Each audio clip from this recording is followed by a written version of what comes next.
Cold concrete presses against my cheek. My eyelids are heavy, crusted shut with something I don't want to identify. When I force them open, darkness swallows everything except a thin sliver of light bleeding through a gap at the top of wooden stairs. The chain rattles when I try to move. Metal bites into my ankle, the skin there raw and weeping. How long has it been? Days blur together down here. No windows, no clock. Just the damp smell of earth and mold, the constant drip of water somewhere in the shadows, and the weight of the chain anchoring me to a pipe that runs along the wall. My throat burns. When did I last have water? Yesterday? 2 days ago? The masked figure who brings food comes irregularly. Sometimes twice in what feels like a day. Sometimes not at all for stretches so long my stomach cramps and my vision swims. I remember the hospital parking lot. October wind cutting through my scrubs. Fumbling for my car keys after a double shift that left my legs shaking and my head pounding. Then nothing. A sharp pain in my neck. Darkness. That was 3 months ago. At least, I think it was 3 months. Time loses meaning in the dark. Tonight feels different. Voices above. Not the usual creaking footsteps of my captor, but multiple people. Shouting. Something crashes. Glass shatters. My heart hammers against my ribs as I push myself into the corner, making myself as small as possible. The chain scrapes across concrete. The door at the top of the stairs explodes inward. Wood splinters. Heavy boots thunder down the steps. Bright white light floods the basement, so intense I have to shield my eyes with my arm. Jesus Christ. The voice is male. Deep. Controlled rage barely contained beneath those 2 words. I can't see him yet. Just his silhouette against the blinding light behind him. Tall. Broad shoulders. He doesn't move for several seconds, just stands there 3 meters away. Get bolt cutters now. He barks the order to someone I can't see. And get Dr. Costa on the phone. Tell him I need him at the house in 20 minutes. I don't care what he's doing.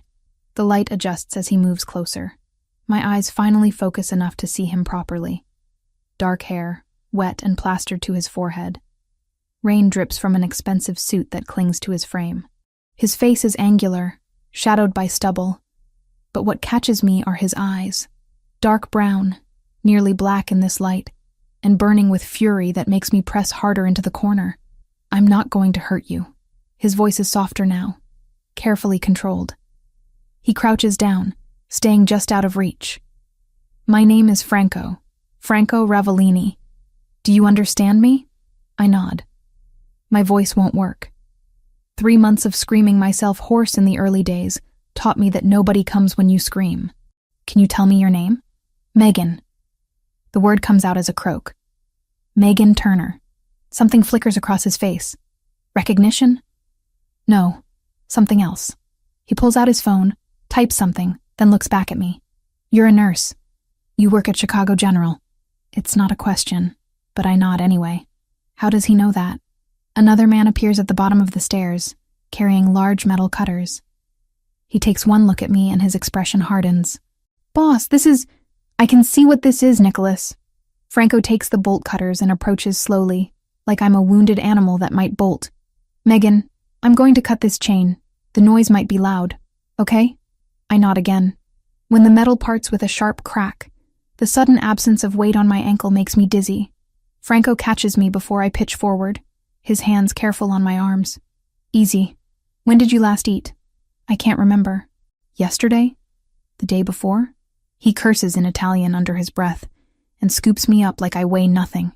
My instinct is to fight, to struggle, but my body won't cooperate.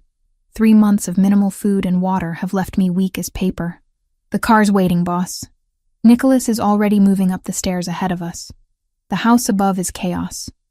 Men in dark suits are tearing through rooms, pulling out drawers, overturning furniture. I catch glimpses as Franco carries me through. Expensive artwork on walls, marble floors, a kitchen with gleaming appliances. This isn't a basement dungeon. This is someone's home. Someone wealthy. Rain hammers the driveway outside. Franco wraps his suit jacket around me before carrying me to a black car. The interior is warm, leather seats soft beneath me. He slides in beside me, and the car moves before I even process what's happening. Where? My voice breaks. My house. You need medical attention. Food. Rest. He's looking at his phone again, jaw tight. Nicholas, I want every person who had access to that property identified. Every single one. And find Roberto. I want him found tonight. Roberto. The name sends ice through my veins. Franco notices my reaction. His eyes lock onto mine. You know that name. It's not a question. Everything about this man deals in statements, in certainty. I swallow hard, tasting blood where I've bitten my cracked lips. 6 months ago, emergency room. He came in after a car accident. Minor injuries. The memories flood back. I was his nurse. He asked for my number. I said no. He insisted. I refused again. He left. Franco's hands curl into fists on his thighs. The leather of his gloves creaks. Roberto Ravellini is my younger brother. Was my brother. The correction is sharp. What he did to you is unforgivable. Brother. This man's brother kept me chained in a basement for 3 months. The car suddenly feels too small, too warm. My lungs can't find enough air. Breathe. Franco's hand hovers near my shoulder but doesn't touch. I know what you're thinking. But Roberto acts alone. Has for years. I didn't know about you. Nobody in my organization knew. How did you find me? Anonymous tip, 2 days ago. Someone called my private line and said to check the property on Lakeside Drive. His jaw clenches. Roberto's house. I went there tonight, expecting to find drugs, maybe stolen goods. Not. He cuts himself off. Not you. The car turns through iron gates that close behind us with a solid clang. The house at the end of the driveway makes the one we just left look modest. 3 stories of stone and glass, lit up against the night sky. An older woman meets us at the door, her face creasing with concern when she sees me. Dio mio. I don't speak Italian, but even I can hear the prayer in her voice. Lucia, prepare the blue room. Fresh sheets. And I need water, juice, whatever mild broth you have ready. Franco carries me inside without breaking stride. Dr. Costa is on his way. Of course, Signor Franco. Right away. The house smells clean. Lavender and lemon polish. So different from the damp earth and rot of the basement. Franco takes me upstairs to a bedroom that's larger than my entire apartment was. Soft blue walls, white linens, a bathroom visible through an open door. He sets me down carefully on the bed. For the first time since finding me, uncertainty crosses his face. I should let Lucia help you. It's not appropriate. He stops, seeming to realize how absurd propriety sounds after everything. I'll be right outside. Dr. Costa will be here soon. Wait. The word surprises us both. Why are you helping me? Franco looks at me for a long moment. Because my brother is a monster. And because when I saw you down there, I realized how far I've let things go. How much I've ignored because of family loyalty. He moves toward the door. Get some rest, Megan. You're safe now. The door closes softly behind him. I sit on the edge of the bed, still wrapped in his jacket that smells like expensive cologne and rain, and try to process what just happened. 3 months in hell, rescued by the brother of my captor, a man who clearly moves in the same dark world, but is treating me with more care than anyone showed me in the hospital where I used to work. Lucia returns with water and warm soup. Her hands are gentle when she helps me to the bathroom, staying close while I wash 3 months of grime from my skin. The shower water runs gray, then brown, finally clear. My reflection in the mirror is skeletal. Hollow eyes, matted hair that needs to be cut. The angry wound around my ankle where the chain ate into skin. You're safe here, Piccola. Lucia wraps me in a soft robe. Piccola. Little one. The endearment doesn't quite fit the angry wound around my ankle, but I cling to it anyway. Signor Franco. He is a good man. He will protect you. Will he? Or am I trading one prison for another? But when Dr. Costa arrives, examining my injuries with professional efficiency, and Franco stands in the corner watching with that carefully contained fury, I realize something. Whatever this situation is, whatever Franco Ravellini wants from me, it's not what Roberto wanted. And for now, in this moment, that's all I need to know. 4 days pass in a blur of medical examinations and cautious movements. Dr. Costa comes daily, checking the infection in my ankle, monitoring my vitals, adjusting medications. Lucia brings broth that gradually transitions to soft foods, then actual meals. My body remembers how to eat, how to process nutrients, but it's a slow awakening. I sleep more than I'm awake those first days. When I do surface, Lucia is always nearby with water, clean clothes, fresh bandages. She never asks questions, never pushes. Just provides steady maternal care that makes my chest ache with something I can't name. Franco is a ghost. I hear his voice sometimes, downstairs or in the hallway outside my room, deep timbre giving orders, asking questions, conducting business I don't understand. But he doesn't come in. Not since that first night. On the 5th morning, I wake feeling almost human. The fog in my head is cleared. My body, while still weak, responds when I tell it to move. I take a shower without Lucia's help for the first time, standing under the spray until the water runs cold. When I emerge from the bathroom, Lucia has laid out clothes on the bed. Not a dress or anything fancy. Simple jeans that look my size, a soft gray sweater, clean underwear still in packaging. The attention to detail is unsettling. Someone measured me while I was unconscious, or studied me closely to guess accurately. "Feeling better, Piccola?" Lucia asks from the doorway, her round face creasing with genuine warmth. "Yes, thank you." I pull on the clothes. They fit perfectly. "Lucia, how long am I staying here?" She smooths the bedspread that doesn't need smoothing. "As long as you need to heal. Signor Franco, he is very clear about this. You are not to worry about anything except getting strong again.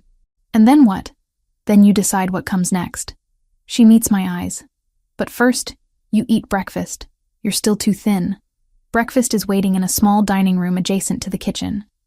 Scrambled eggs, toast, fresh fruit, coffee that smells like heaven. I'm halfway through the meal when Franco appears in the doorway. He looks different in daylight, still imposing, still carrying that aura of controlled danger. But there's fatigue around his eyes. His white dress shirt is rolled up at the sleeves, no jacket. More human, somehow. "May I join you?" I nod, not trusting my voice. He takes the seat across from me, pours himself coffee from the carafe on the table. We sit in silence for a minute. 2. The quiet should be awkward, but it isn't. It's almost companionable. "How are you feeling?" He finally asks. "Better. Stronger." I set down my fork. "Thank you for everything. The medical care, the clothes, the room. I know this isn't normal for you." "Normal?" He almost smiles. I'm not sure I know what that word means anymore. He takes a sip of coffee. "Megan, I need to ask you some questions. About what you remember. I understand if you're not ready, but the sooner I have information, the sooner I can find Roberto." My stomach clenches. I knew this was coming.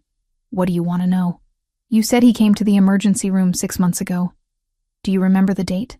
"April 14th. It was a Tuesday. I remember because my shift was supposed to end at 7, but we were slammed with a multi-car accident. Roberto came in around 9. Franco pulls out his phone, makes notes. "Did he seem injured? Was the accident real?" The question makes me pause. I replay that night in my mind. His car had damage. Minor dents, broken taillight. He had a small cut on his forehead that I cleaned and bandaged. Complained of neck pain, so we did x-rays. Everything came back normal. Did he say anything unusual? Mention anyone else?" "No, he was charming at first. Made jokes, complimented my work, asked about my accent." I wrap my hands around my coffee mug. "I'm originally from Portland, Oregon. Moved to Chicago 4 years ago for a nursing position. My parents died in a car accident when I was 19. No siblings. Just me." Franco's expression shifts slightly. "Understanding, maybe. Or recognition of isolation that makes someone vulnerable." "Roberto asked for my number." I continue. "Said he'd like to take me to dinner, show me the city properly. I told him I was flattered but not interested. He asked again. I was firmer. He smiled, said it was my loss, and left. I didn't think about it again until... I trail off. Until you woke up in his basement." "Yes."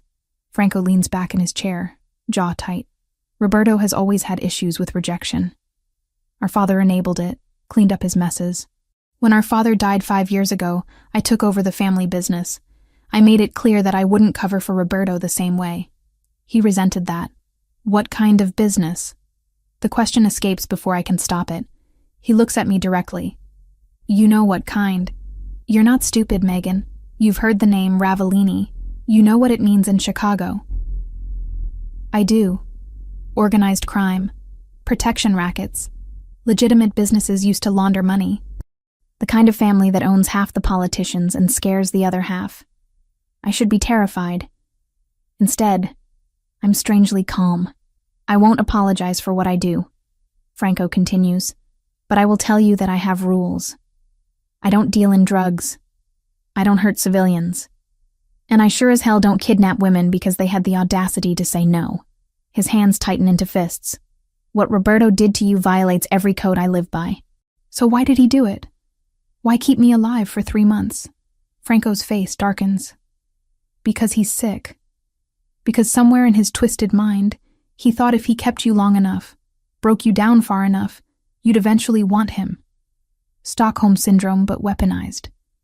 The clinical term for my nightmare.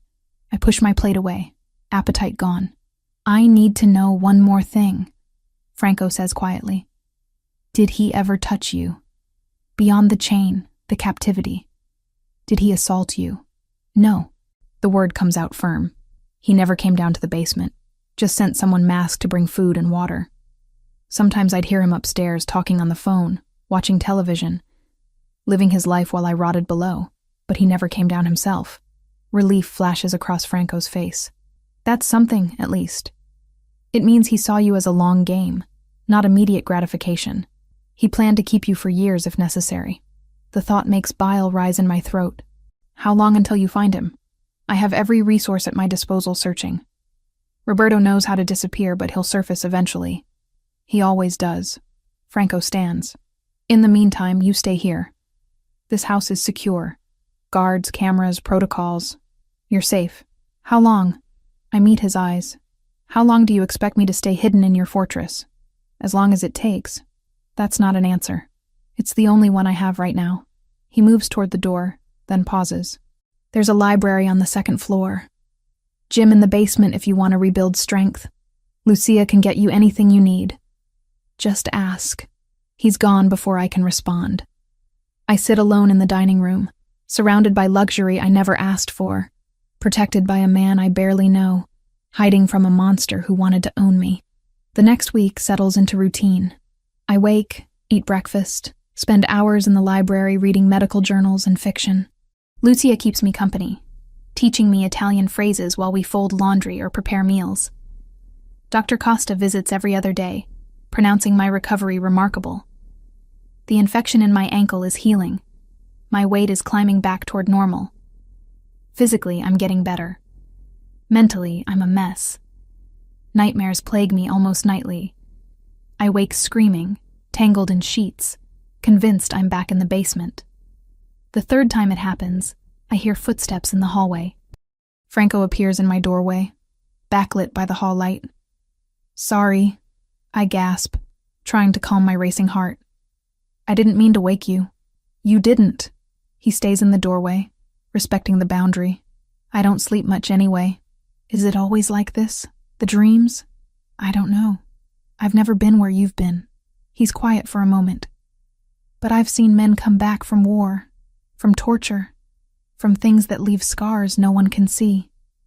The dreams fade eventually. Or, you learn to live with them. That's not particularly comforting.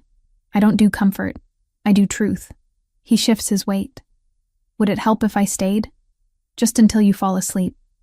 I can sit in the chair. The offer surprises me. Why would you do that?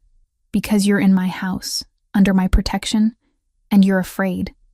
If my presence helps, I'll provide it. It's not romantic. Not even particularly kind. It's pragmatic, transactional, and somehow that makes it easier to accept. Okay. He pulls the armchair from the corner to a spot near the window where he can see both the door and me. Sits down, long legs stretched out in front of him. Sleep. I'll be here. I don't think it'll work. but exhaustion pulls me under within minutes. When I wake at dawn, he's gone. The chair sits empty in the morning light. This becomes our pattern. I have nightmares. He comes. Sometimes he stays all night. Sometimes I fall back asleep quickly and he leaves. We never discuss it during the day. 2 weeks after my rescue, Dr. Costa arrives with unexpected news. You're healing exceptionally well, Megan. The infection is completely cleared. Your blood work is normal. You've gained back 10 pounds. He closes his medical bag. Physically, you're almost back to baseline. Almost? Your body needs more time to fully recover muscle mass and bone density. But you're not in danger anymore. Not medically, anyway.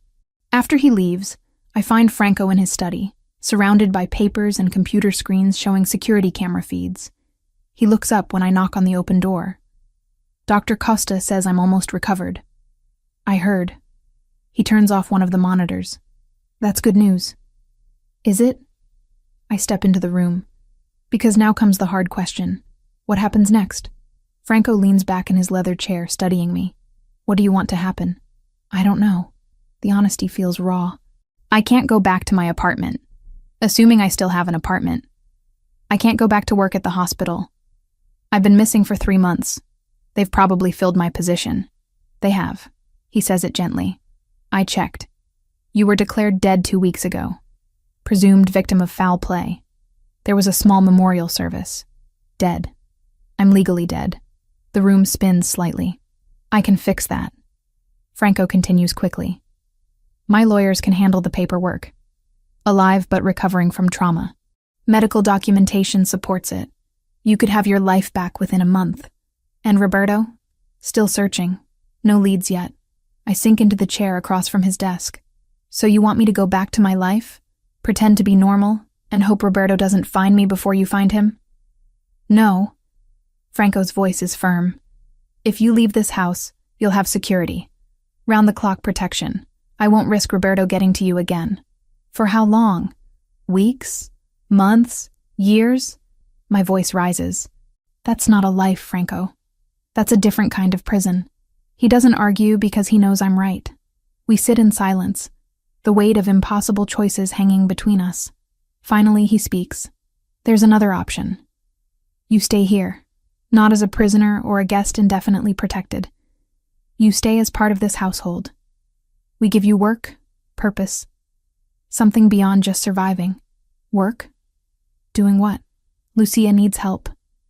The household runs smoothly, but she's getting older. Light duties. Managing supplies.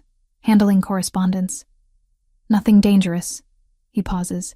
And several of my men need medical attention regularly. Having a nurse on site would be valuable. You want me to be your house nurse and Lucia's assistant. I want you to have agency. Choice. Structure. He meets my eyes. I want you to feel like a person again, not just a victim I rescued. The offer is practical, almost cold in its logic, but it's also the first real choice anyone's given me in months. I need time to think about it. Take all the time you need. The offer stands. He turns back to his monitors, dismissing me politely. I spend the afternoon in the library, staring at the same page of a book without reading a single word. By evening, I've made my decision. I find Franco having dinner alone in the small dining room. I'll stay, temporarily, until Roberto is caught or until I figure out what comes next. Whichever happens first. He nods once. Fair terms? You'll start working with Lucia next week. Light duties, like I said, and my men know to treat you with respect or answer to me. One condition. Name it. You be honest with me. About the search for Roberto. About the dangers. About everything. I'm done being kept in the dark. Franco considers this, then extends his hand across the table. Deal. His hand is warm and calloused when I shake it. The gesture feels binding, like we've just signed an invisible contract that will reshape both our lives in ways neither of us can predict. Working with Lucia transforms my days from aimless recovery into structured purpose. She teaches me the rhythms of the household, the preferences of the staff, the invisible systems that keep this massive estate functioning smoothly. I learn which grocer delivers fresh produce on Tuesdays, which cleaners handle the delicate antiques, how Franco takes his coffee in the morning. The medical work comes naturally. Nicholas mentions casually that one of the security team twisted his knee during training. I examine it in the kitchen, determining it's a minor sprain that needs ice and compression. Word spreads. Within days, men are appearing with various injuries, treating me with careful respect while I clean cuts, wrap sprains, monitor chronic conditions they've been ignoring. I establish a small medical station in a spare room off the kitchen. Basic supplies at first, then Franco authorizes a full order of equipment. Stethoscope, blood pressure cuff, suture kits, antibiotics. Everything I need to provide decent care without sending someone to a hospital for minor issues. 3 weeks into this new routine, I'm inventorying bandages when Franco appears in the doorway. He's in workout clothes, face flushed from exercise, hair damp with sweat. One of the men said you needed to see me. Marcus has high blood pressure, dangerously high. He needs medication and lifestyle changes. I hold up the chart I've been keeping. I've documented 3 separate readings over the past week. He's at serious risk for stroke or heart attack. Franco takes the chart, scans my notes. I'll have Dr. Costa prescribe what he needs. He also needs to lose weight, reduce stress, stop smoking. I cross my arms. Those are harder to prescribe. I'm aware. Franco hands back the chart. Thank you for catching this. Marcus has been with my family for 20 years. I'd rather not lose him to something preventable. He turns to leave, then pauses. You're good at this. Taking care of people. It's what I trained to do. I file the chart away. Feels good to use those skills again instead of just being taken care of. Is that what you want? To go back to nursing eventually? The question catches me off guard. I don't know. My whole life was built around emergency medicine. Adrenaline, life or death decisions, constant chaos. After 3 months in a basement, I'm not sure I can handle that environment anymore. But this, I gesture around the small clinic space. This feels manageable. Franco leans against the doorframe. He looks different when he's relaxed like this. Less intimidating. You don't have to decide immediately. Take the time you need. Easy for you to say. You're not the one declared legally dead. Actually, I had my lawyers file the paperwork yesterday. You're officially alive again as of this morning. He pulls an envelope from his pocket. New social security card, updated driver's license, medical records showing you were recovering from trauma. All legal, all documented properly. I take the envelope with shaking hands. These simple pieces of identification represent my existence in the world again. How much did this cost? Does it matter? Yes. I don't like owing people. You don't owe me anything. His voice is firm. You were victimized by my brother. That makes your recovery my responsibility. That's not how responsibility works. It's how it works in my world. He straightens. There's something else you should know. Chicago General called. They got word you're alive. The hospital administrator wants to meet with you. Apologize for the premature death declaration. Discuss potential reemployment. My heart lurches. You told them where I am? No. I told them you're recovering in a secure location and would reach out when ready. He studies my face. Do you want to go back there? I don't know. The honesty feels raw. That hospital was my home for 4 years. My colleagues were the closest thing I had to family. But Roberto found me there. He knew my schedule, my routines. Going back feels like painting a target on myself. It would be dangerous, Franco agrees. Even with security, hospitals are too public. Too many access points. So what? I just never work in emergency medicine again? Let Roberto take that from me too? I didn't say that. I said it would be dangerous. There's a difference. He shifts his weight. You could work at a private clinic. Smaller scale, controlled access, easier to monitor. I know several physicians who run practices that would value a nurse with your experience. Let me guess. Physicians who owe you favors. Physicians who recognize talent when they see it. He doesn't deny the favors part. Think about it. You don't have to decide today. After he leaves, I sit in the clinic room, holding my new identification documents. Megan Turner, officially alive, officially free to rebuild. But freedom is complicated when you're still being hunted. That night, the nightmare returns with vicious clarity. I'm back in the basement, But this time Roberto's voice echoes from upstairs. He's laughing, telling someone that I belong to him, that Franco made a mistake by interfering. I wake screaming, sheets tangled around my legs like chains. Franco appears before I've even caught my breath. He doesn't ask, doesn't say anything, just pulls the armchair to its usual spot and sits down, silent presence in the darkness. They're getting worse, I finally say. The dreams. I thought they'd improve with time. Recovery isn't linear. His voice is quiet in the dark. Some days are better. Some are worse. That's normal. How do you know? I've seen enough broken people to recognize the pattern. He leans back in the chair. After my father died, I had nightmares for months. Not about his death, but about everything he'd done. Every compromise, every violent act, every line crossed. I'd wake up wondering if I'd become him. Did you? Become him? Franco is quiet for a long moment. In some ways, yes. In others, no. I run the same businesses, operate in the same world, but I try to be better, cleaner. I don't always succeed. Why are you telling me this? Because you asked earlier if I wanted you to go back to nursing. The truth is, I don't want you to leave at all, but that's selfish. Your life, your career, your healing should all come before my preference for your proximity. The admission hangs in the air between us. I should probably address it, acknowledge what he just revealed. Instead, I ask a different question. Do you ever regret the choices you made? Taking over the family business instead of going legitimate? Every day. No hesitation. But regret doesn't change reality. I can't undo 5 years of decisions. I can only try to do better going forward. Is that why you're helping me? Some kind of penance? No. He stands, moves to the window, silhouette dark against the moonlight filtering through curtains. I'm helping you because when I found you in that basement, chained like an animal, I realized how far my family had fallen.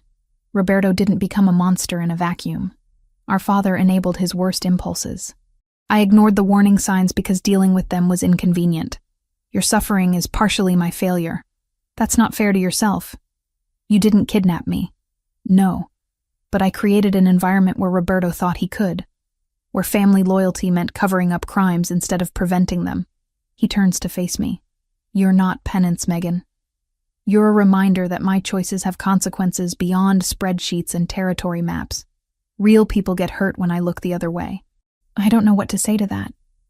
The vulnerability is unexpected, unsettling. This man who commands an empire with absolute authority is standing in my room at 3 a.m, confessing his failures. Thank you, I finally say, for staying, for being honest, for everything. He nods once and returns to the chair. Go back to sleep. I'll be here. I do sleep, dreamless this time. When morning comes, Franco is gone, but there's a note on the chair. Simple message in neat handwriting. You're stronger than you know. The next few days pass in comfortable routine.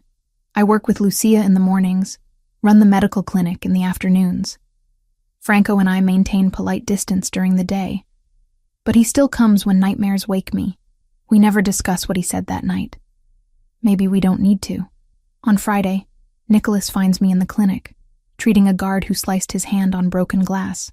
Miss Turner, there's someone here to see you. Franco cleared the visit. My stomach tightens. Who? Said her name is Sarah Mitchell. Claims she was your supervisor at Chicago General. Sarah. The head nurse who trained me, mentored me, became something close to a friend during long night shifts. I haven't heard her voice in months. Didn't know if anyone from the hospital still thought about me after my supposed death. I finish bandaging the guard's hand and follow Nicholas to a sitting room I've never been in before. It's formal but warm, decorated in cream and gold. Sarah sits on a sofa, hands clasped nervously in her lap. She's in her 50s.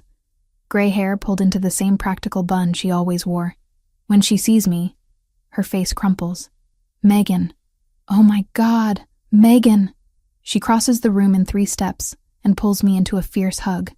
I stand stiff for a moment, then return the embrace. She smells like hospital antiseptic and the mint gum she constantly chewed during shifts. We thought you were dead, she says, pulling back to look at me. The police found your car in the parking lot. Blood on the driver's seat. They said someone attacked you. Probably killed you. Disposed of the body. We held a memorial. I spoke at it. I'm sorry. I didn't mean to.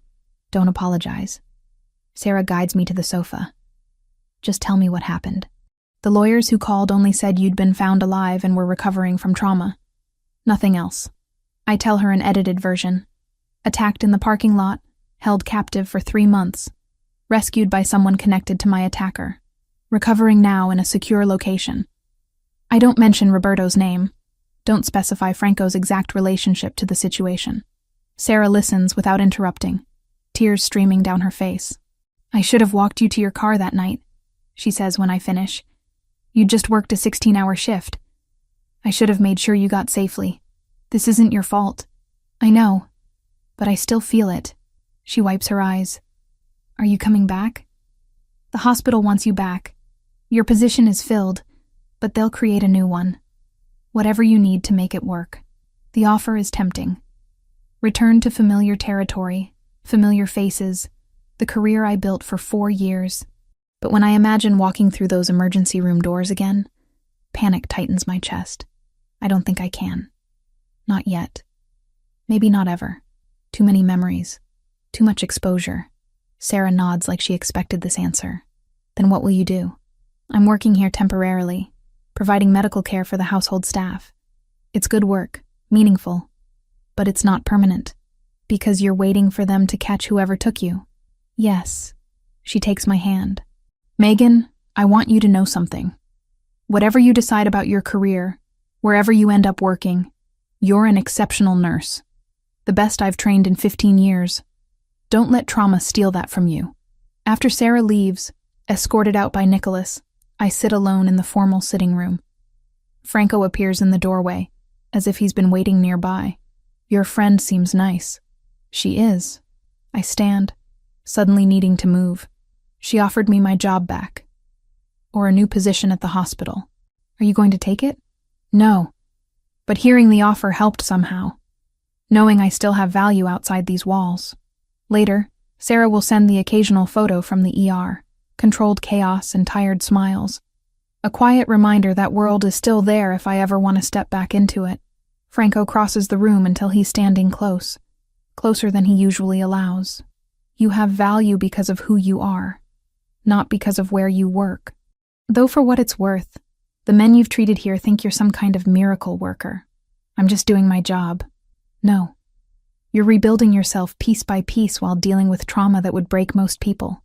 That's not just anything. The intensity in his voice makes me look up. His dark eyes are fixed on mine. And there's something in his expression I can't quite name. Before I can analyze it, he steps back, putting distance between us again. I have a meeting.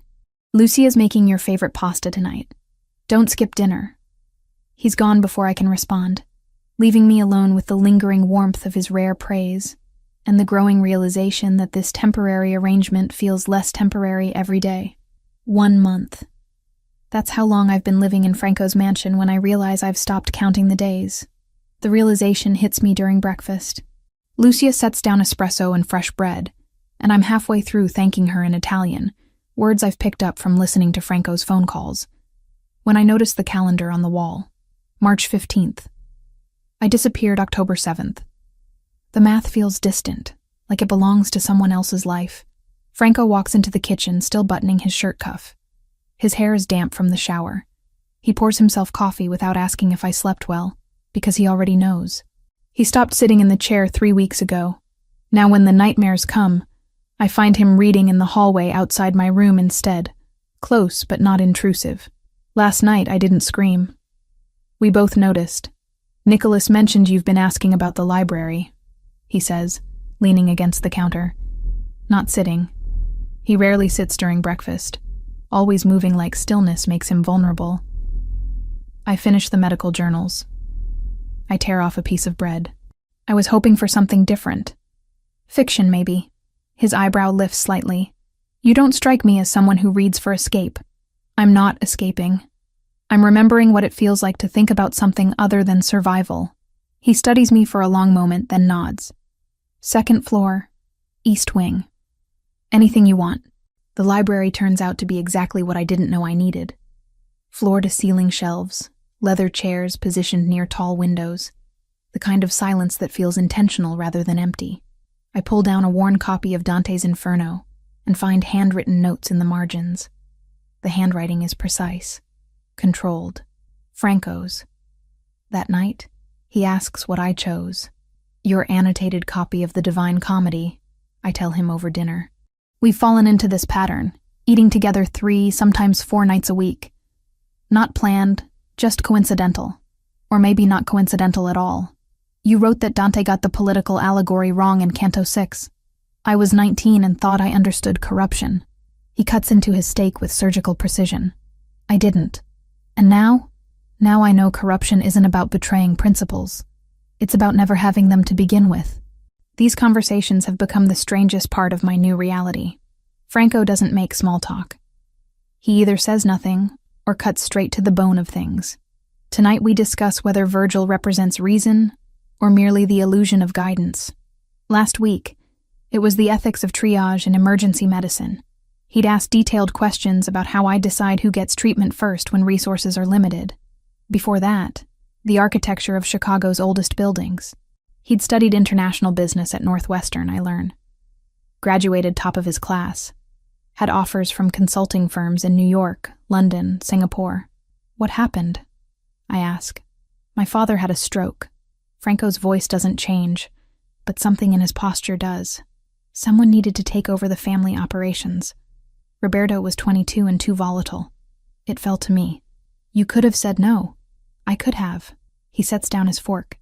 But watching my father build everything from nothing, then seeing it vulnerable because he couldn't let go, that taught me something. Power doesn't care about your plans. It cares about who's willing to hold it. I want to ask if he regrets it, but the question feels wrong. Franco doesn't deal in regrets. He deals in choices made and consequences accepted. On the 32nd day, something shifts. I'm suturing a cut on my own hand, stupid kitchen accident with a paring knife, when Franco appears in the doorway. He watches me work for a moment, then crosses the room and takes the needle from my fingers. Let me. I can do it myself. I know. He's already threading the next suture. But you don't have to. His hands are steady, surprisingly gentle. I watch his face while he works, noting the concentration in his eyes, the way his jaw tightens slightly when he pulls the thread through. When he finishes, he doesn't let go immediately. His thumb brushes the edge of the bandage, checking the tension. You're good at that, I say quietly. I've had practice. He releases my hand. You're not the first person I've stitched back together. The implication hangs between us. The violence embedded in that simple skill, but I don't pull away. Instead, I meet his eyes and see something I haven't allowed myself to acknowledge until now. He's looking at me the way I've caught myself looking at him when I think he's not paying attention. Neither of us moves. The alarm shatters everything. It starts as a low wail that escalates into a piercing shriek. Franco's entire body goes rigid. His hand shoots out, gripping my wrist. Not hard enough to hurt, but firm enough that I know this is serious. Stay behind me. Glass explodes somewhere on the first floor. Shouts. The unmistakable crack of gunfire. My heart stops. For one horrible second, I'm back in the basement, hearing footsteps above me, waiting for the door to open. But Franco's hand on my wrist grounds me. This is different. This time, I'm not alone. He pulls me into the hallway. Nicholas appears from nowhere, gun drawn, speaking rapid Italian into a radio. Franco answers in the same language, his voice commanding even as we're moving fast toward the east wing. More shots. Closer now. How many? Franco doesn't slow down. At least 6. Professional. They came through the perimeter simultaneously. Nicholas fires twice around a corner. They're not trying to breach. They're trying to flush. Franco stops so abruptly I collide with his back. His hand tightens on my wrist. They're here for her. The words land like a physical blow. Roberto. This is Roberto. We reach a section of wall that looks like every other panel of dark wood. Franco presses something and it swings inward, revealing a reinforced steel door with a biometric lock. He places his palm against the scanner, and the door clicks open. Inside. Now. The panic room is smaller than I expected. maybe 12 by 12 feet. Concrete walls, a single bench, shelves stocked with water and medical supplies, backup power generator humming in the corner, a bank of monitors showing security feeds from around the property. Franco steps in behind me, and the door seals with a hydraulic hiss. Silence, thick and absolute except for our breathing. On the monitors, I watch men in tactical gear moving through Franco's house. They're systematic, checking rooms, overturning furniture, looking for me. How long can we stay here? My voice comes out steadier than I feel. As long as necessary. It's ventilated, reinforced. They'd need explosives to breach, and by then the authorities would already be on their way. He's watching the screens, tracking the intruder's movements. Nicholas has called in reinforcements. This will be over in under an hour. I sink onto the bench. The adrenaline is starting to ebb, leaving behind a familiar shaking in my hands. I press them against my thighs. Franco notices. He always notices. He sits beside me. Not close enough to crowd, but close enough that I can feel the heat radiating from him. For several minutes, neither of us speaks. We just watch the screens as his men engage the attackers, as the violence unfolds in grainy black and white. I underestimated him. Franco's voice is quiet, almost conversational, but there's an edge beneath it I haven't heard before. Roberto. I knew he was obsessive, vindictive. But this, sending professionals, coordinating a tactical assault, I didn't think he had the resources or the connections. You couldn't have known. I should have. He turns to look at me, and the carefully controlled mask he always wears has cracks in it. I brought you into my world thinking I could protect you from him. Instead, I made you a target. Again. The words hit differently than I expect. Not because they're true, though they are, but because of what they reveal. Franco doesn't apologize. He doesn't show weakness. But right now, in this sealed room with gunfire echoing through the monitors, he's offering me something raw. Stop. The word comes out sharper than I intend. You didn't make me anything. Roberto did this. He's the one who put me in that basement. He's the one who sent those men, not you.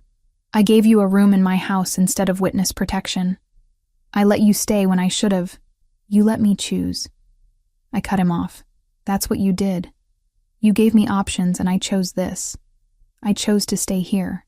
I chose to trust your judgment over the system that would have buried me in paperwork and safe houses, and still not guaranteed safety. My hands have stopped shaking. So don't you dare take that choice away from me by acting like I'm some helpless thing you miscalculated on protecting. Franco stares at me. On the monitors behind him, one of the attackers goes down. Nicholas's team is winning. You're not what I expected, he says finally. What did you expect? Someone broken. Someone who needed saving. His eyes search my face. But you were never broken, were you? Just trapped. There's a difference. Something unlocks in my chest. It's not relief or gratitude or any simple emotion. It's recognition. He sees me. Not as a victim, not as a responsibility, not as a problem to be solved. Just as someone who survived something terrible and came out changed but intact. The monitors show the last attacker being subdued. Nicholas appears on one screen, giving a thumbs up to a camera. It's over, I say. Franco doesn't move. Is it? I realize his hand is resting on the bench between us. My hand is inches away. I could close the distance. So could he. Neither of us does. We should go see the damage, I say instead. We should, but we sit there for another minute, maybe two, in the humming silence of the panic room. When we finally stand, Franco reaches for the door controls. His other hand finds mine. Just for a moment, fingers brushing palm. And then he's releasing the lock, and the real world comes flooding back in. The house looks like a war zone. Shattered glass, bullet holes in the walls, furniture overturned. Franco's men are zip-tying the two surviving attackers. Nicholas has a cut above his eyebrow, but seems otherwise unharmed. Franco doesn't let go of my hand immediately, and I don't pull mine away. Nicholas notices. His expression doesn't change, but I catch the slight nod he gives Franco. Acknowledgement, maybe approval. Get them to the warehouse, Franco orders, finally releasing me. I want to know everything. Who hired them, how much they were paid, what the original plan was. Already on it. Nicholas gestures to his team. We've also contacted our people downtown. The official story will be an attempted robbery. Franco nods. Then he turns to me. Pack a bag. We're moving to the north property tonight. This location is compromised. For how long? Until I'm certain Roberto doesn't have a third attempt planned. His jaw tightens. He's getting desperate. That makes him more dangerous, but also more likely to make mistakes. Over the next 72 hours, Franco transforms from the controlled, distant man I've come to know into something else entirely. He doubles the security detail, installs new systems, runs background checks on every single person in his organization.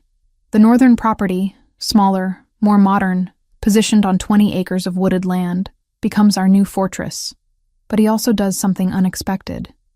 He gives me access. Not full access to everything. I'm not naive enough to think that. But enough. Encrypted phone. Secure laptop. Permission to contact the few friends who still reach out occasionally, though the messages are monitored. He even arranges for me to have supervised visits to the city when I need them. Why? I ask on the fourth night in the new location. We're in his office, a sleek space with windows overlooking the dark woods. Because you were right. He doesn't look up from the documents he's reviewing. I can't keep you safe by keeping you in a cage. That just makes a different kind of prison. I never said that. You didn't have to. He finally meets my eyes. You're not a possession, Megan. You're a person who deserves autonomy, even in the middle of this mess. If I can't give you that, then what's the difference between me and Roberto? The question lands heavy in the room. There's a massive difference, I tell him. Roberto took my freedom because he felt entitled to me. You're giving it back because you respect that you never owned it in the first place. Something crosses his face. Relief, maybe. Or validation. He returns to his papers, but I notice his shoulders relax slightly. A week later, I start working remotely as a medical consultant for a nonprofit organization that provides healthcare guidance to underserved communities. Franco set it up, connected me with the director, made sure the technology was secure. I spend my mornings reviewing case files and advising on treatment protocols. It's not the same as being in a hospital, but it's purpose. It's contribution. It's proof that I'm still me. Franco asks about it during dinner that night. There was a case today. I tell him. A 7-year-old with symptoms that the local clinic misdiagnosed as flu. I caught the signs of early meningitis. They got her to a hospital in time. You saved her life. I did my job. He sets down his wine glass. It's more than that. You could have walked away from medicine entirely after what happened. Used trauma as an excuse to hide. Instead, you're finding ways to practice even from here. The same way you're finding ways to transition to legitimate business? I raise an eyebrow. Nicholas mentioned you've been in talks with tech investors. Franco's mouth quirks. Not quite a smile, but close. Nicholas talks too much. Or maybe you're not as opaque as you think. We're flirting. The realization hits me mid-conversation. This careful dance we've been doing for weeks has shifted into something else. Something more dangerous than Roberto, or midnight attacks, or any external threat. Because this, whatever is building between Franco and me, this could actually break me. The trauma I survived I can compartmentalize. The fear I can manage. But caring about someone who operates in a world of violence and moral complexity, someone who might not survive the next betrayal or power struggle, that terrifies me more than any basement ever could. Franco seems to sense the shift. He leans back in his chair, putting deliberate distance between us. You're thinking too loud, he observes. I'm thinking that this, us having dinner, talking like normal people, feels dangerous. It is. He doesn't deny it. Everything about this situation is dangerous, Megan. But pretending there's nothing here doesn't make it safer. It just makes it a lie. He's right. I know he's right. But knowing and accepting are vastly different things. I stand, suddenly needing space, needing air. I should get some sleep. Franco rises too. I'll walk you to your room. It's unnecessary. The house is secure. His men are everywhere. But I don't argue. We move through the quiet hallways in silence until we reach my door.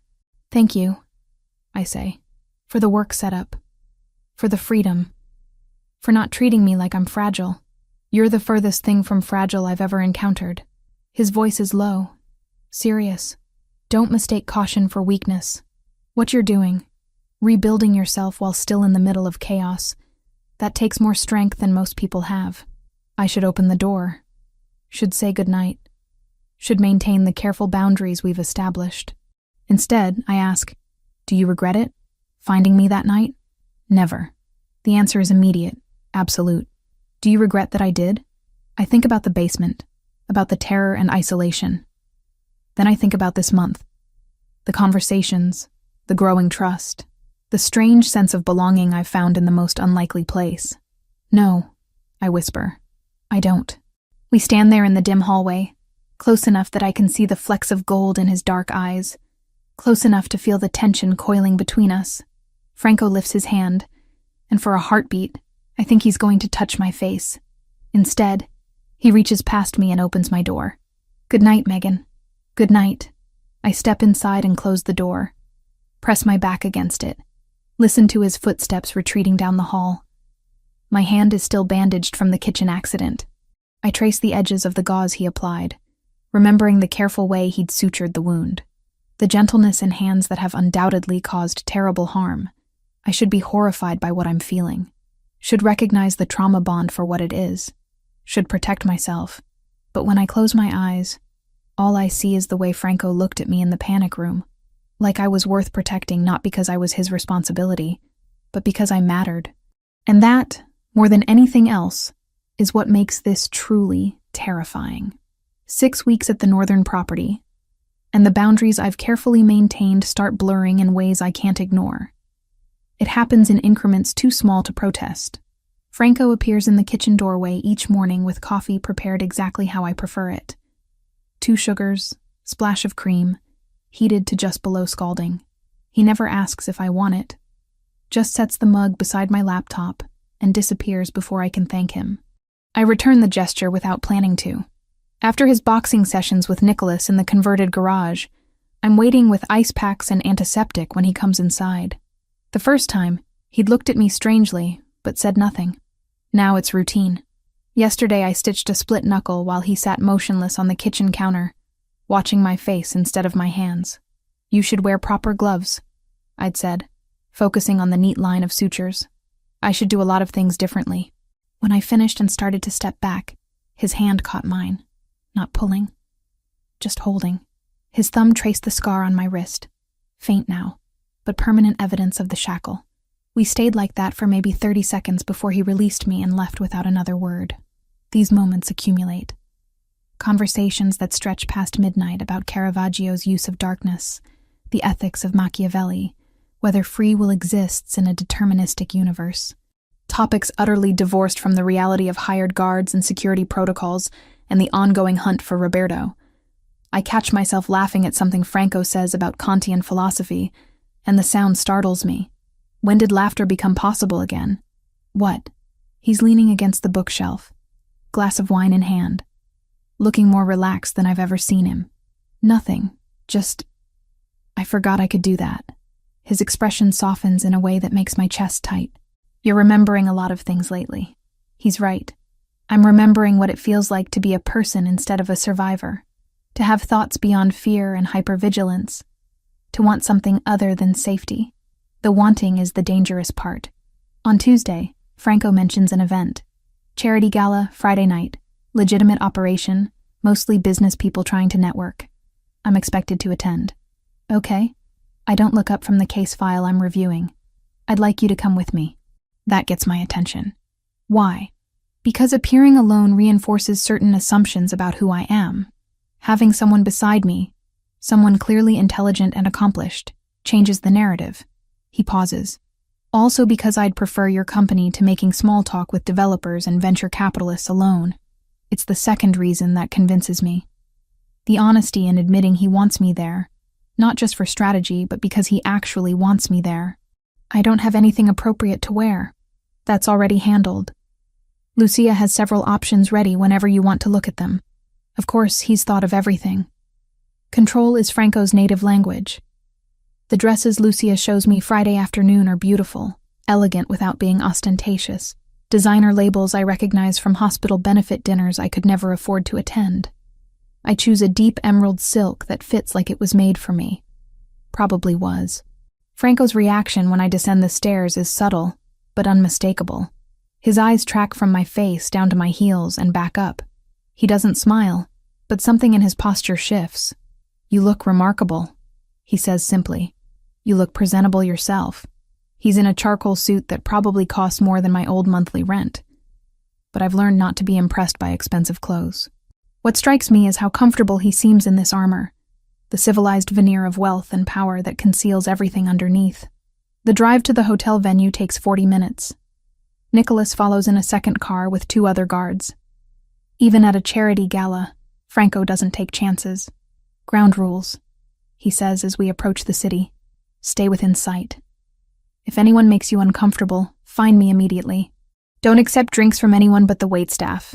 And even then, keep the glass in your hand at all times. You're bringing me to a party where I need a security briefing? I'm bringing you into a room full of people who would exploit any weakness they detect. That includes mine." His jaw tightens. "You're not a weakness, but they'll perceive you as one if they think they can use you against me. I need you aware of that." The honesty is jarring. He's not pretending this is a normal date or a simple social engagement. He's making sure I understand the stakes. "I can handle myself," I tell him. "I know you can, but you shouldn't have to handle it alone." The ballroom is exactly what I expected. Crystal chandeliers, ice sculptures, women in gowns that cost more than my nursing school tuition. What surprises me is Franco's transformation. He's charming, genuinely charming. Shaking hands with real estate moguls, discussing market trends with tech investors, making self-deprecating jokes about his father's old-school business philosophy. People gravitate toward him, men wanting his approval or partnership, women finding excuses to touch his arm. But he keeps me close.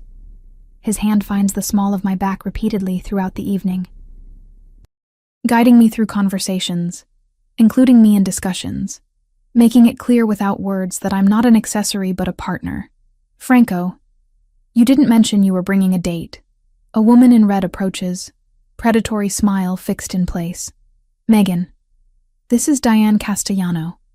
Her family owns most of the commercial real estate in the west suburbs." He doesn't address her comment about dating. "Diane, Megan is a medical consultant specializing in community healthcare." Diane's eyes sharpen. "How fascinating. Where did you two meet?" "Through mutual acquaintances," I say smoothly. Franco's hand presses slightly against my back. Approval. She loses interest quickly when it becomes clear there's no scandal to uncover, moving on to easier targets. "You're good at this." Franco murmurs near my ear. "Hospital politics aren't that different from this. Different stakes, same games." Throughout the night, I watch him navigate the room with surgical precision. He knows exactly who needs flattery, who responds to directness, who requires careful management. But I also notice what others might miss. The isolation beneath the performance. These people respect him. Some fear him. None of them know him, except maybe me. A man approaches who makes Franco's entire body go rigid. Older, silver-haired, expensive watch. "Ravellini, didn't expect to see you at something this wholesome. Marcus." Franco's voice could cut glass. "Still pretending your foundation actually helps people instead of laundering money?" The man's smile never wavers. "Still pretending you're anything other than your father's son?" I feel Franco's hand tighten against my back. Before he can respond, I step slightly forward. "I'm sorry. I don't believe we've met. I'm Megan Turner." I extend my hand with the professional courtesy I've perfected over years of dealing with difficult patients. Marcus has no choice but to take it. "Marcus Delacroix." "Mr. Delacroix, Franco mentioned you run a foundation. What's your focus area?" "I work in community healthcare, so I'm always interested in philanthropic initiatives." I can feel Franco's surprise, but he doesn't interrupt. I proceed to ask Marcus increasingly specific questions about his foundation's actual work until it becomes painfully obvious he knows nothing about the operations. He excuses himself within 5 minutes, thoroughly deflated. "That was strategic." Franco says once we're alone again. That was me being tired of men like him thinking they can insult people without consequence. Something flashes in his eyes. You defended me. I shut down an ass. There's a difference. But we both know there isn't. Not really. The drive back is quiet at first. I watch the city lights blur past, processing the evening. Franco drives himself this time, having sent Nicholas ahead. Did I make you uncomfortable tonight? He asks suddenly. No. I touched you frequently, kept you close. If that was... Franco. I turned to face him. I felt safer in that room full of criminals and con artists with your hand on my back than I ever felt walking to my car after a hospital shift in my old life. Does that make sense? Probably not. But it's the truth. He pulls over so abruptly I grab the dashboard. We're at some overlook I don't recognize. The city sprawling below us like scattered diamonds. We need to talk about this. His hands grip the steering wheel. What's happening between us? My heart hammers. Okay. It's not just protection anymore. It hasn't been for weeks. He turns to face me fully. I think about you constantly. What you're doing, if you're comfortable. Whether you smiled at something in your work today. I memorized how you take your coffee. I know you read the last page of books first to make sure they're worth the investment. I notice when you wear the green sweater because it's your favorite. Franco, let me finish. His voice is strained. People in my position don't have real relationships. We have transactions, arrangements, partnerships built on mutual benefit or necessary alliances. Having someone who actually matters, someone I care about beyond their utility, that's a vulnerability. That's a weapon someone can use against me. Against us, I correct quietly. Yes, against us. He exhales slowly. I'm trying to do the right thing here. I'm trying to warn you that what I'm feeling is dangerous. That being with me, really being with me, means accepting risks most people would run from. And what are you feeling? The question hangs between us. Outside, the city glitters indifferently. I'm feeling things I didn't think I was capable of anymore, he finally says. I'm feeling protective in ways that go beyond professional obligation. I'm feeling possessive when other men look at you. I'm feeling terrified that something might happen to you because of me. His eyes meet mine. I'm feeling like you're the first real thing I've encountered in a decade of carefully constructed lies. I should be cautious. Should remember that trauma bonds aren't love. Should protect myself from someone whose life is built on violence and moral compromise. But I'm so tired of being careful. I'm scared, I admit.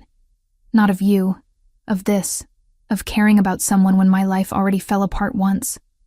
Of building something that might get destroyed. I take a breath.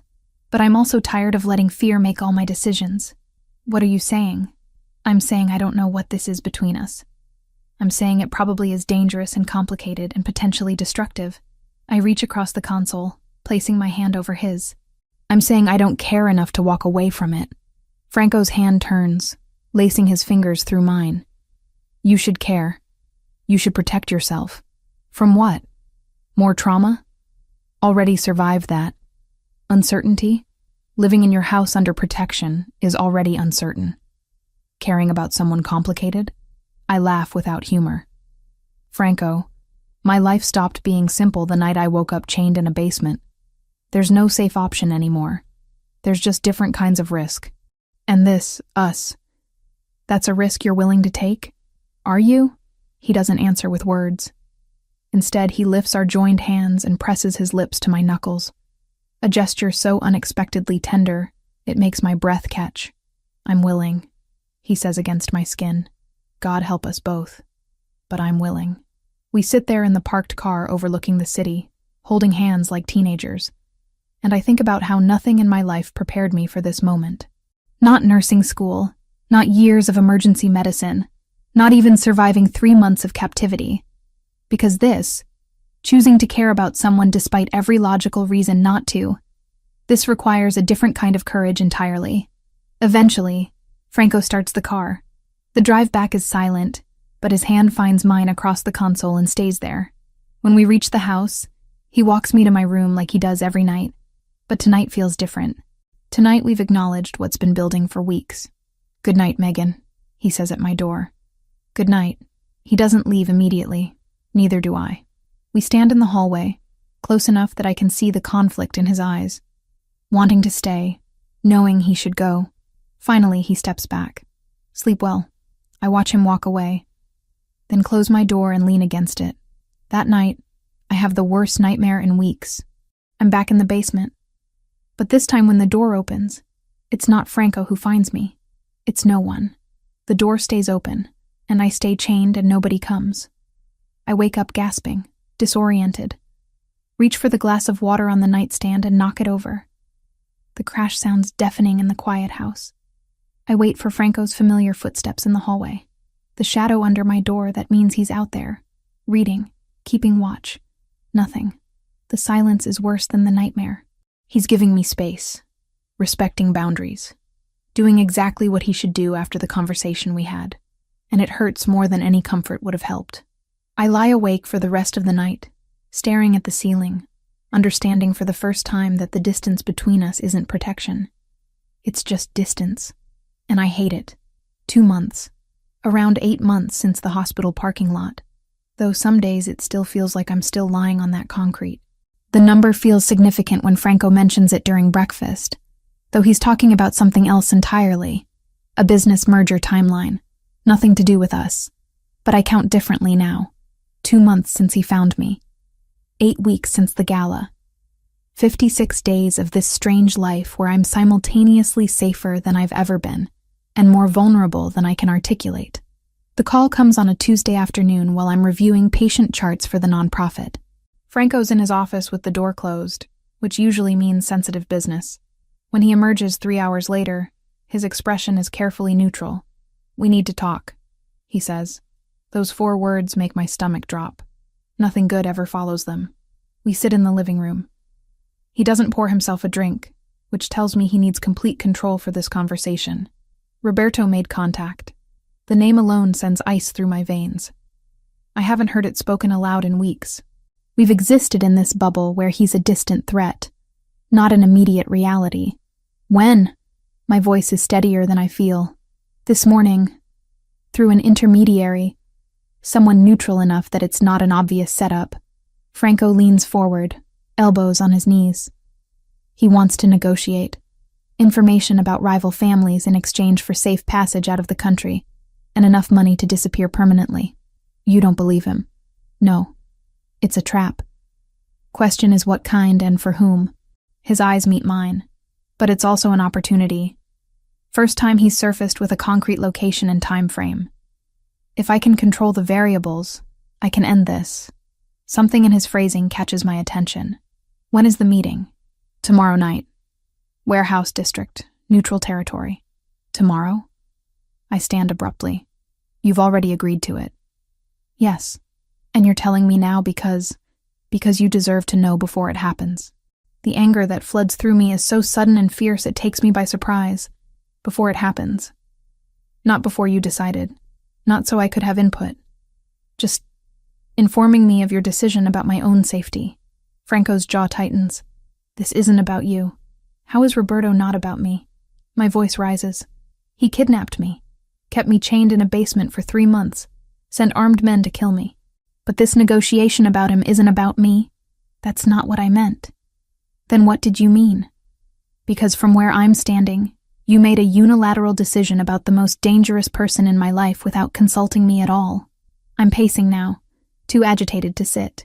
You just decided, arranged everything, and now you're informing me like I'm some subordinate who needs to be briefed.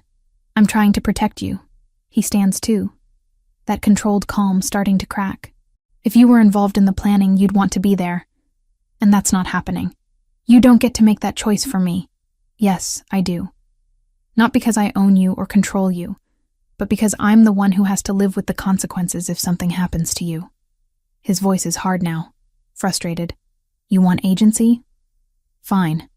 But agency doesn't mean charging into situations that could get you killed just to prove a point. Is that what you think this is? Me trying to prove a point? I stop pacing, facing him directly. Franco, I survived 3 months in hell. I survived an armed assault on your house. I've rebuilt my entire life from nothing while living in protective custody. And you still see me as someone too fragile to handle the reality of confronting the man who did this to me. I see you as someone I care about too much to risk unnecessarily. The admission stops me cold. He's breathing hard, hands clenched, looking like every word is being dragged out of him. You think I don't understand risk? I say quietly. I'm living in your house. I'm falling for a man whose business involves violence and moral compromises I can't even fully comprehend. I know about risk, Franco. What I can't handle is being sidelined from my own life, because you've decided what's best for me. We stare at each other across the room. The silence stretches taut. What do you want? He finally asks. I want to be part of the decision. I want to know the plan. I stop, recognizing the impossibility of what I actually want. I want to face him, but I also know that's not tactical or safe or smart. Franco crosses the distance between us, stops close enough that I have to tilt my head back to maintain eye contact. You're right, he says. I should have told you before I agreed. Should have included you in the planning. That was wrong. The apology surprises me. Franco doesn't apologize easily. So what now? I ask. Now we compromise. You don't go to the meeting. That's non-negotiable, and I think you understand why. But you're not shut out completely. He pulls out his phone, shows me something I don't fully understand but looks like surveillance equipment. You can listen to everything in real time. Audio and video feeds. Nicholas will be with you at a secure location. If anything seems wrong, you warn me immediately. You're not a spectator. You're active intelligence. It's not what I wanted, but it's more than I expected him to offer. Okay, I say. Okay? Don't push it. I'm still angry with you. His mouth quirks. Almost a smile. Fair. The next 24 hours crawl by. Franco spends most of it coordinating with his team, running through scenarios, preparing for every possible variation of betrayal. I try to focus on work, but keep reading the same paragraph over and over. That evening, Nicholas drives me to what he calls an auxiliary location, a high-rise condo downtown that belongs to one of Franco's shell companies. Top floor, reinforced, excellent sightlines. He sets up the monitoring equipment while I watch. He's going to be fine, Nicholas says without looking at me. Franco's survived worse situations than this. Has he survived situations where his brother tried to kill someone he cares about? Nicholas pauses. No, that's new territory. But if anything, that makes him more dangerous, not less. The feed comes online at exactly 8:15. Multiple camera angles of an abandoned warehouse. Audio from the wire Franco's wearing. I watch him arrive with 4 men. They position themselves strategically, while Franco walks to the center of the empty space. Waiting. At 8:30, a car pulls up. Roberto emerges alone, though I can see at least 2 other figures staying in the vehicle. He looks different than I remember. Thinner, with shadows under his eyes. Good. I hope he hasn't slept well. Franco. Roberto's voice comes through the speakers. Didn't think you'd actually show. Let's skip the reunion and get to business. Franco's tone is flat, businesslike. You said you have information. I do. Names, operations, supply chains for the Castellano family. Everything you'd need to expand into their territory when they collapse. Roberto moves closer. But first, we talk terms. Terms were already stated. Information in exchange for exile and funding. That was the opening offer. I've been thinking about what I really want. Roberto stops about 10 feet from Franco. You took everything from me. My reputation, my family, my place in the organization. All because of some nurse who wouldn't give me the time of day. Every muscle in my body goes rigid. Nicholas glances at me but says nothing. This isn't about her, Franco says. This is about you kidnapping and torturing an innocent woman for 3 months because your ego couldn't handle rejection. My ego? Roberto laughs bitterly. You've always had everything. Father's approval, the organization, respect. I had scraps. And the one thing I wanted, one woman who should have been flattered by my attention. She looked at me like I was nothing. Because you are nothing. You proved that when you put her in chains. I watch Roberto's face change on the monitors, the wounded pride morphing into something uglier. Where is she now? Roberto asks. Living in your house? Warming your bed? That's rich. You always did take my things. She was never your thing to take. She's not mine either. She's a person who you victimized. Spare me the moral superiority. You think you're different than me? You've killed people, Franco. Destroyed families. At least I'm honest about what I am. You're honest about nothing. You're a coward who preys on women. Franco's voice drops dangerously low. Now give me the information or stop wasting my time. Roberto reaches into his jacket. Franco's men tense immediately, but he pulls out a flash drive. It's all here. But before I hand it over, I want to know, is she here? Did you bring her to watch? He hesitates. Just half a second too long on the question. And that's when I see it. On the secondary camera feed, the one showing the perimeter, 3 figures moving into position, not near Franco, near the street where a van is parked, the van that supposedly brought me here. Nicholas. My voice is urgent. The van. He's targeting the van. Nicholas is already moving, pulling up additional camera angles. He thinks you're in it. This isn't a trap for Franco. The realization makes me cold. It's a trap for me. Roberto doesn't want exile. He wants revenge, Nicholas finishes. He's on the radio immediately, speaking rapid Italian. On the main monitor, I watch Franco's posture change. He got the warning. She's not here, Franco says calmly. Too calmly. Did you really think I'd bring her to meet you? You're lying. The van is empty. Has been the whole time. Franco gestures, and one of his men opens the van's back doors remotely. Nothing inside but surveillance equipment. Roberto's face twists. You knew. I suspected. You're not subtle, brother. You never were. It happens fast after that. Roberto signals and his hidden shooters emerge, but they're focused on the wrong target, converging on an empty vehicle. Franco's men are already moving, flanking positions they'd established hours ago. The warehouse erupts in controlled chaos. I watch it unfold across multiple screens, heart hammering. Franco stays eerily still in the center of it all, protected by his team while Roberto's hired guns are systematically disarmed and subdued. Roberto tries to run. Makes it maybe 20 feet before Nicholas, when did he leave the condo? Appears from nowhere and tackles him to the ground. It's over in under 3 minutes. On the monitor, Franco walks over to where Roberto is being restrained, crouches down to his eye level. The audio is muffled, but I hear him say something in Italian. Roberto spits at him. Franco doesn't react, just stands and nods to his men. Target secured, a voice says through the radio, bringing him to the primary location. Nicholas reappears in the condo doorway, slightly out of breath. We're clear. Franco's on his way here. Roberto? Alive. For now. That's up to the boss to decide next steps. I should feel relief. Victory. Something. Instead, I just feel numb. Franco arrives 20 minutes later. He's not injured, but there's blood on his shirt that I don't think is his. When he sees me, something in his expression cracks. You were right, I say before he can speak. I shouldn't have been there. If I had been in that van. But you weren't, because you trusted me to plan this correctly. He crosses to where I'm sitting, kneels so we're at eye level. You trusted me, and you were the one who caught what I missed. You saved yourself, Megan, by being smart, staying alert, working with me instead of against me.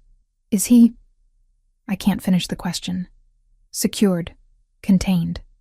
He won't hurt anyone again. Franco's hands find mine. Tomorrow, I'll give you options. What happens next is partially your choice. Tonight, can we just stay here? I grip his hands tighter. Not think about tomorrow yet? Yes. Nicholas quietly excuses himself. Franco sits beside me on the couch, and I lean into him without thinking about it. His arm comes around my shoulders, solid and warm. I'm still angry about you not telling me initially, I murmur. You should be, but I'm also grateful you kept me safe. Those things can both be true. We sit in silence, watching the city lights through the window. Somewhere out there, Roberto is in custody. The nightmare that's defined my life for months is contained. But sitting here with Franco, I realize the real terror isn't what happened. It's what comes next. Now that the immediate threat is neutralized, what reason do I have to stay in his world? What reason does he have to want me to? The questions sit heavy between us. unspoken, but present. Franco's thumb traces circles on my shoulder. I focus on breathing. Tomorrow we'll deal with Roberto, with consequences and decisions and the aftermath. Tonight, we just sit together in the dark, holding on while we still can. Roberto sits in the secure room, wrists bound loosely to the chair. Not out of cruelty, Franco doesn't operate that way, but practicality. The space is clean, temperature controlled, nothing like the basement where he kept me. That distinction matters. Franco offered me a choice the night before. You don't have to see him. You don't owe him closure or confrontation or anything. But if you want it, I'll be there with you. I chose to go. Not for Roberto, but for myself, to see him powerless, to speak without fear for the first time since that hospital encounter 6 months ago. Now I stand in the doorway, Franco beside me, and Roberto lifts his head.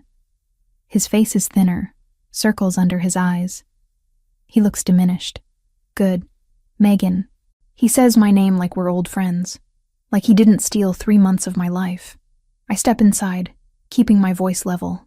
I'm not here to listen to you. I'm here so you can listen to me. His jaw tightens. Always so self-righteous. You could have just given me your number. None of this would have happened. You're right, I say, and his eyebrows lift in surprise. If I'd given you my number after you harassed me at the hospital, maybe you would have left me alone. Or maybe you would have escalated anyway because rejection wasn't actually the problem. Control was. I never wanted to hurt you. I just wanted to own me, to punish me for making you feel small. I cross my arms. You didn't see me as a person. You saw me as a thing you were entitled to, and when I said no, you decided I needed to be broken until I said yes. Roberto's face flushes. Franco poisoned you against me. You think he's better? He's killed people, Megan. Destroyed families. At least I'm honest about what I wanted. You're honest about nothing. I lean forward slightly. You tell yourself stories where you're the victim, where everyone else wronged you. But the truth is simpler. You're a coward who couldn't handle rejection, so you turned it into violence. And you're a victim playing house with a criminal. His voice rises. How long until he gets tired of you? How long until you become just another problem to solve? Franco speaks for the first time, voice cold. You don't get to talk about her. Roberto laughs bitterly. Still protecting her. That's rich. You couldn't even protect her from me when I was using your own people to get to her. The words land heavy. Franco's posture goes rigid beside me. What did you say? Franco's question is quiet. Dangerous. You really didn't know? Roberto looks genuinely surprised. Someone in your organization fed me her schedule. Hospital shifts, routes she took home when she'd be alone. I didn't just randomly grab her off the street, brother. I had help. Inside help. The temperature in the room seems to drop. Franco's hand moves to his phone, but he doesn't break eye contact with Roberto. Who? Why would I tell you that? It's the only leverage I have left. Roberto leans back as much as the restraints allow. You want the name? Give me what I asked for. Exile. Money. Freedom. You're not in a position to negotiate. Neither are you. Because if something happens to me, that person keeps operating in your organization, keeps feeding information to whoever pays. Maybe next time it's not about a rejected nurse. Maybe it's about your business, your territories, your life. Roberto's smile is ugly.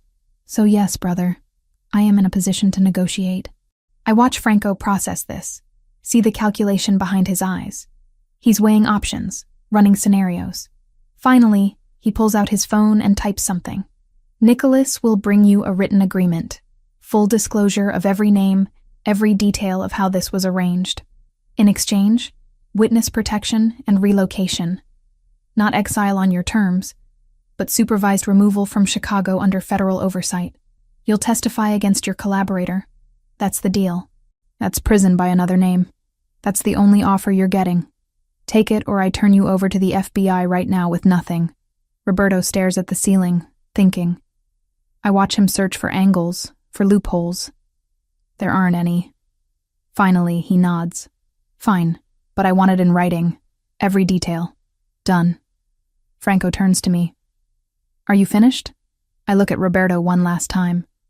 6 months ago, this man nearly destroyed me. Now he looks pathetic, desperate, scrambling for scraps of control.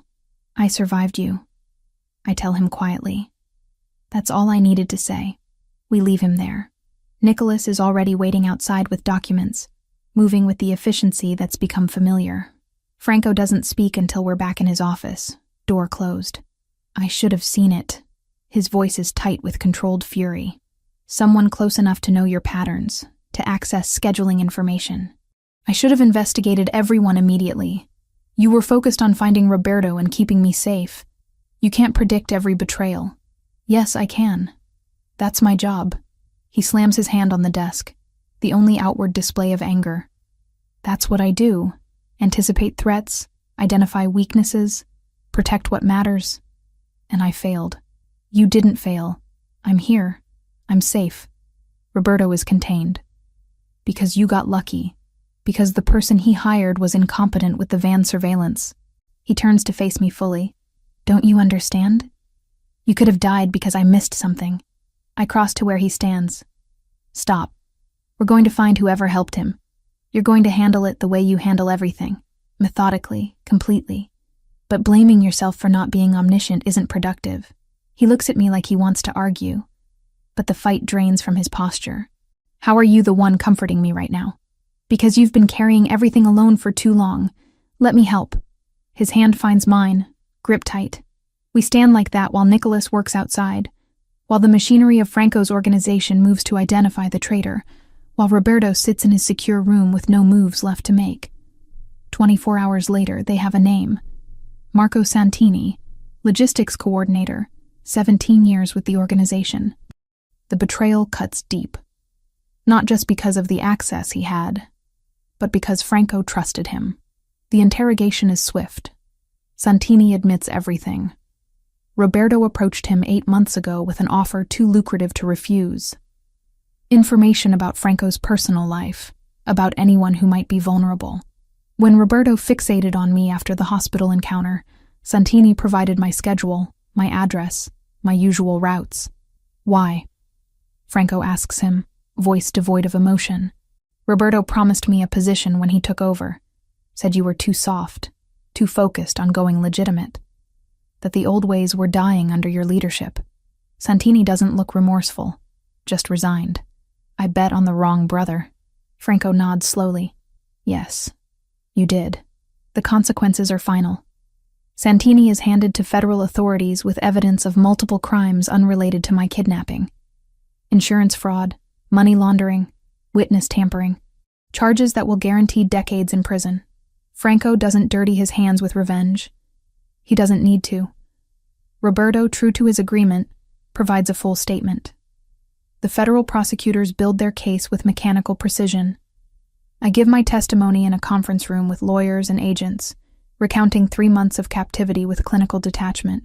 Franco waits outside, and when I emerge, he doesn't ask how it went, just hands me a bottle of water and waits for me to breathe. The trial is set for 6 months out, but the outcome is foregone. Too much evidence, too many witnesses, too clear a pattern of predatory behavior. Roberto will spend the next 20 years minimum in federal prison. It's over, Nicholas says one evening as we review the final documents. Officially over, but it doesn't feel over. It feels like the beginning of something else entirely. The question Franco and I have been avoiding since Roberto's capture. What happens now? The answer comes 3 days later when Franco finds me in the library, staring at my laptop without really seeing it. I've been thinking. He starts, then stops. Franco never hesitates. The fact that he is now tells me this matters. About what comes next. For you, my heart rate picks up. Okay, you have options. Full options, not the limited ones I gave you before. He sits across from me, maintaining space. Witness protection can give you a new identity, new city, complete fresh start. Or I can arrange something similar privately. Better resources, more control over the details. Either way, you'd be safe to rebuild your life however you want. Those are the running away options. What are the staying options? His eyes search mine. Staying means accepting that my world will never be completely safe or normal. I'm transitioning to legitimate business, but that takes years. There are still enemies, still complications, still risks I can't entirely eliminate.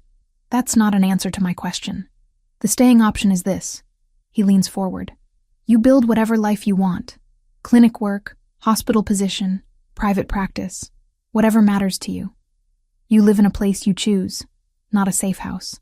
You have freedom and autonomy, but you're also part of my life, as much or as little as you're comfortable with.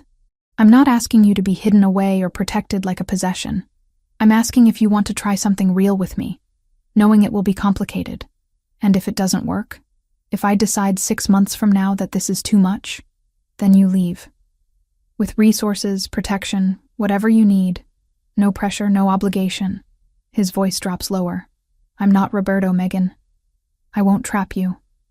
If you stay, it has to be because you want to. Every single day. I close my laptop, giving him my full attention. I want to stay. But I need you to understand something. I'm not staying because I need protection anymore. I'm not staying because I'm grateful or traumatized or confused. I'm staying because when I think about my future, you're in it. That scares me, but leaving scares me more. Something in his expression shifts. Relief, maybe, or hope. I'm scared too, he admits. I've built everything in my life on control and calculation. You're neither of those things. You're a variable I can't predict, and that should terrify me. But it doesn't. It just makes me want to try. Then we try, I say simply. He stands, offering his hand. I take it, and he pulls me up. For a moment we just stand there, close enough that I can see the flecks of amber in his dark eyes, close enough to feel the warmth radiating from him. Thank you, he says quietly. For what? For not running. For seeing past what I am to who I'm trying to become.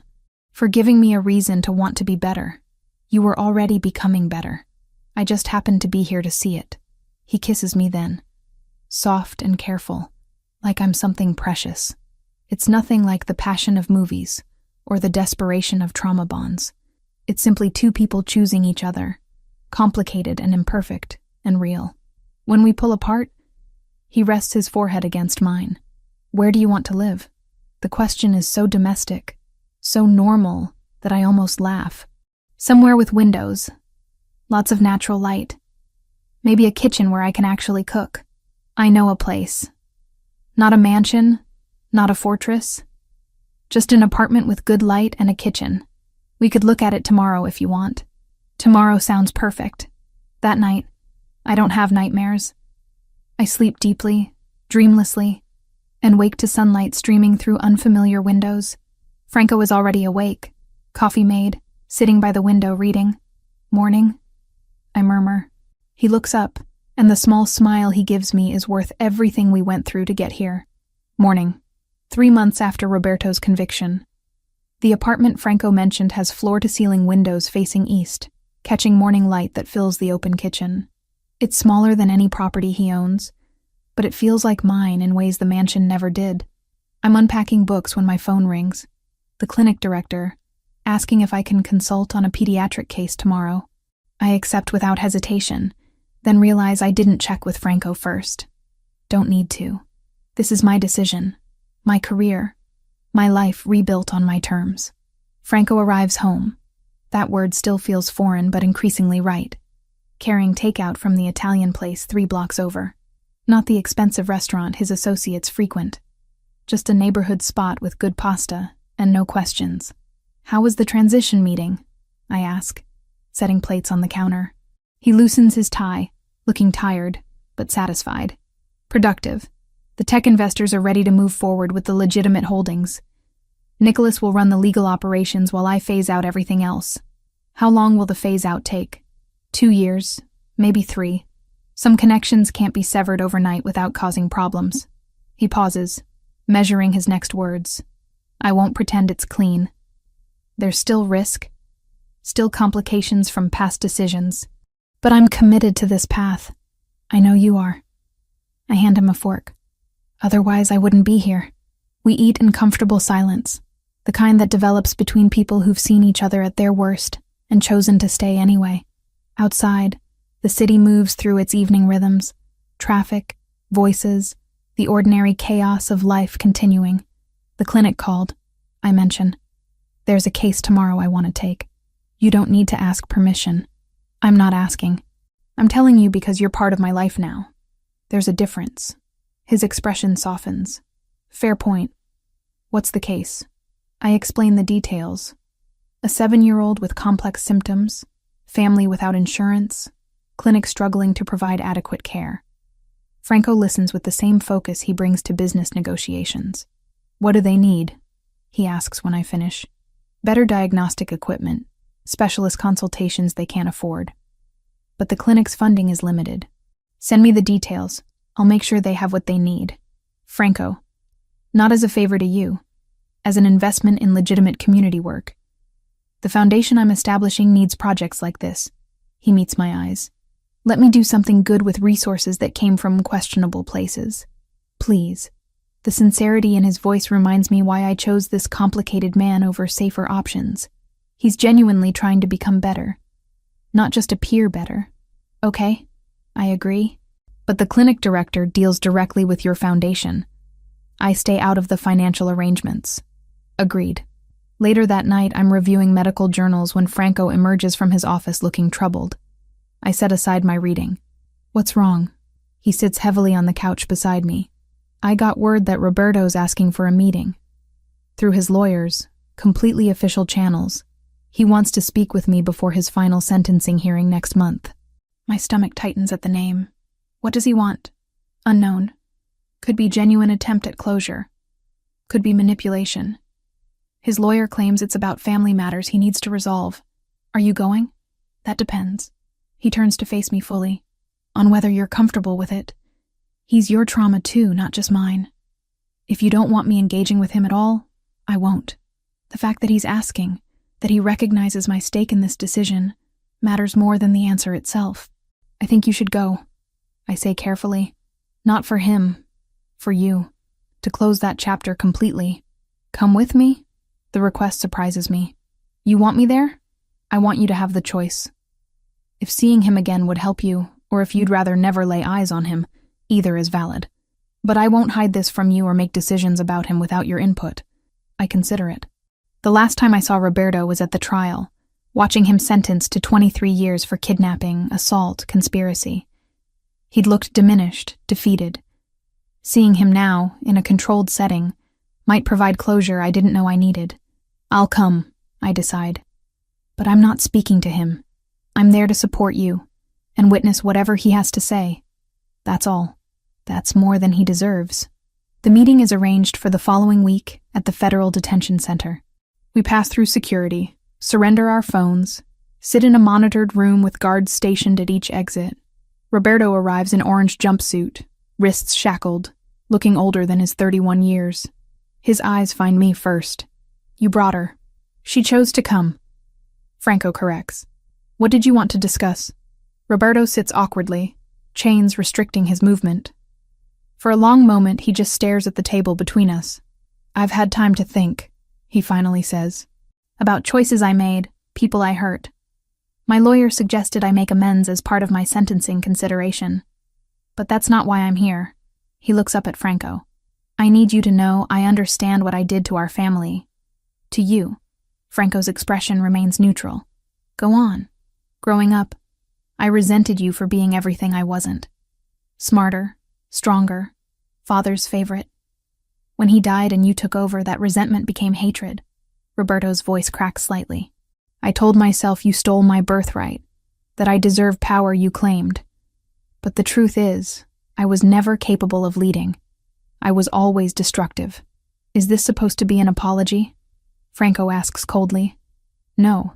Apologies are meaningless for what I've done. This is acknowledgement. Roberto glances at me briefly. I destroyed an innocent person's life because I couldn't handle rejection. I betrayed my own brother because jealousy mattered more than loyalty. Those aren't mistakes. They're character revelations. The room falls silent, except for the hum of fluorescent lights overhead. I watch Franco process his brother's words, searching for manipulation or sincerity. Why tell me this now? Franco finally asks. Because you're moving forward, building something legitimate, something good, and I need you to do that without guilt about me. Roberto's hands clench despite the restraints. You didn't fail me. I failed myself. Whatever happens to me in here, that's consequence, not tragedy. Franco stands abruptly. Is that everything? Almost. Roberto looks directly at me for the first time. I can't apologize to you. Nothing I say would matter or change what I did, but I want you to know that you surviving me, rebuilding your life, finding happiness with my brother. That's the best punishment I could receive. You won. Completely. I don't respond.